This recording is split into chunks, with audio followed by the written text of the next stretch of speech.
took ballet in preschool, but that was about the sum total of my dance lessons. I lacked the coordination to advance beyond that. But on Saturday nights, my parents would turn on the Lawrence Welk show. And my dad would teach us to jitterbug to the big band music. He said, my dad, that the key to the jitterbug was always to keep track of your partner's hand, always come back to it. Eventually, the twirling from hand to hand would dissolve into my younger sister and I just running in circles around him as we moved from right hand to left hand, around the back and around again.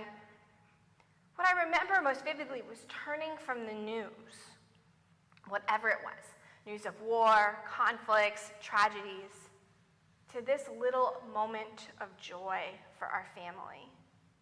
Whatever peace we argued for, whatever change we wanted to see in the world, it was in some part to preserve this. Now, for the record, my family now line dances in the kitchen and belts out our favorite tunes on the drive to anywhere. And this joy, I believe, is resurrection joy. It's Easter joy. It's joy that is both a foretaste of a future feast and a true reality we're savoring right now. I read this week in a commentary on the Torah that there are 11 different words for dance in the Hebrew Bible. The commentator says that there were dances to express communal joy, and various biblical passages picture dancing as the opposite of mourning. There were victory dances, petitional dances, and dances to celebrate the harvest with gratitude. And of course, dances were indigenous to wooing and wedding. As best I can tell, the first mention of dancing in the Bible is in today's first reading, when the prophet Miriam takes up her hand drum and leads the women in singing and dancing. Some scholars think that the longer song, the one that Moses sings, is actually edited in, that someone felt like the great prophet needed more lines in this moment.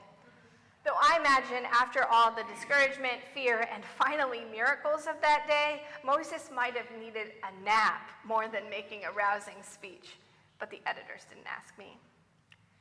I think what really got me this week was Miriam's expression of unabashed joy. The pure relief of the crossing of the sea, of never again having Pharaoh and the Egyptian army at their back. The amazement at what God had done for them who just days before were slaves, who worked and ate and slept and bared their backs at the order of their overseers. They now had a freedom without limits because there'd been a sea, but they walked across on dry ground. Now, admittedly, when the singing and the dancing wind down, we know that the people are going to have to learn, and often learn the hard way, how to be free. Within 3 verses, they're going to be complaining to Moses, and eventually in their whining, they actually ask Moses, "Why did you bring us out of Egypt?" Eventually, they tell him it was better when they were slaves. Eventually, the people struggle to hold on to the joy of their freedom. Now, the Israelites get a bad rap for their whining and their doubts that have them looking at their feet rather than following God's lead. They get a bad rap, but they're far from alone. Today's gospel story begins on the same day as the discovery of the empty tomb. Yet, a mere verse after the joy of Mary Magdalene's confession, "I have seen the Lord," the doors are locked, and the disciples sit in fear. Do we sit with them? Eventually, do we too struggle to hold on to the Easter joy? When I was preparing to preach this week, I struggled a bit because I thought maybe I needed to set a more somber tone. After all, swirling around us are all these questions like, will the ceasefire hold? Will there be hope and safety for those who have sought refuge in our country? Will those who sleep on the streets of our city find dignity and home? How will our community treat those who are in prison? I wonder, is there room in these questions for joy? Is there room for something like dancing and singing? One great temptation that we have is to treat Easter as only a past event. That once upon a time, long, long ago, Jesus was raised from the dead. What a cool story. But Easter is so much more than an old story. Our Easter confession is that resurrection joy is a dance and we're already on the floor. Death, sin, and evil will not have the last word in our lives and in the world. That bright morning was a glimpse of what will be ours, what is yet to come. Easter is an invitation to let the music get into our bones, to learn the steps of a dance both ancient and new. And here I probably sound like some kind of as seen on TV salesperson, but wait, there's more. But there is more. Because if one temptation is to treat Easter as something that happened 2,000 years ago and it's finished, over and done with, the other temptation is to assume that resurrection joy is only ours in the future. That we'll dance when we reach like that eternal disco in the sky or something like that. And in the meantime, we put our happiness on the shelf and add guilt and shame to any premature expression of it. How can we be joyful when there's so much to be sad about, to be mad about, to be concerned about?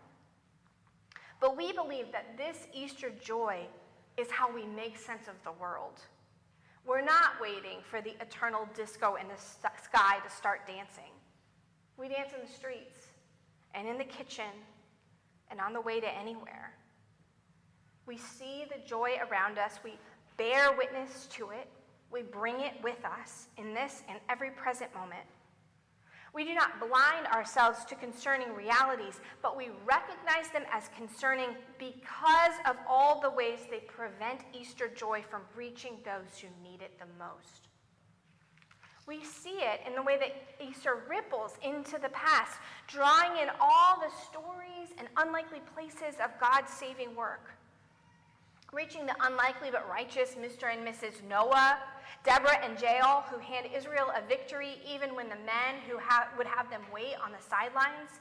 Jonah, who preaches the gospel to the Ninevites even while reeking of fish guts. Shadrach, Meshach, and Abednego, Daniel, and Esther, who lead and save their people even when they are marginalized, exiled, and threatened. The news was bad, but the saving joy was theirs again and again. Do you see what I'm saying, beloved? Easter joy isn't just some future thing that we'll get to eventually by and by. It's how we live today. We are part of this dance, following God's lead, always clearing the floor so that there's more room for everyone, more room and more room.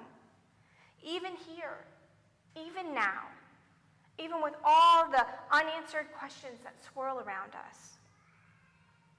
W.H. Auden has a poem about his Anglican self worshiping in an Austrian Catholic church in the shadow of the Iron Curtain.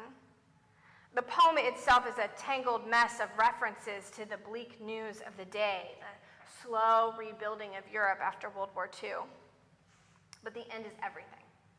He writes, "About catastrophe or how to behave in one, what do I know, except what everyone knows? If there when grace dances, I should dance." Amen.